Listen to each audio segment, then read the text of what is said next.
कशामुळे मारहाण करण्यात आली होती? मी तिथून माझ्या मित्रांनी बोलवलं जलालपूरला जेवायला सप्ताचं. मग तिथं मी सप्ताला जेवायला गेलो. जेवण करायच्यानंतर आम्ही बसला जरासं.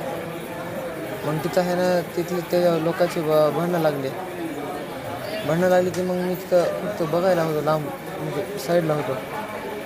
मग तिथून असं भांडणं सगळं झालं की आहे ना मी असं मित्राला आहे ना तिकडून परळीमधून शिवाजीनगरला सोडलं आणि तिकडून रिलायन्समध्ये जाऊ लागलो. म्हणजे रिलायन्सपाशी आहे ना त्याला माहीत होतं की मी येणार आहे म्हणून तिकडूनच. मग तिथं आहे ना त्यानं 4-5 गाड्या घेऊन मला डायरेक्ट रस्ता रोखला, अडवलं आणि मारहाण करून गाडी बसवलं आणि तोंड दाबून वरी नेलं. कुठं नेलं? त्या वरी रत्नेश्वरी डोंगराव. तू त्या मुला ओळखत होत का? हां, तू त्या मुला ओळखत ज्याने मारहाण केली?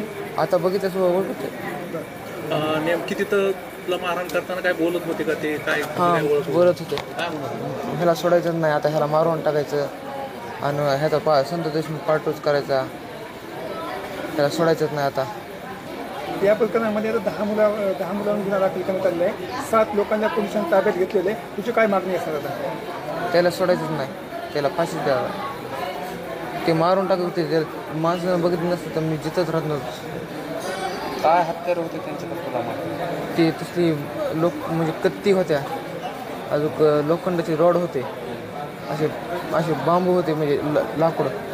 वरून ती दारूची बॉटल असते का, दारूची बॉटल फोडले म्हणजे डोक्यात घातली पण फुटली नाही ती, पण अजून घालू लागले.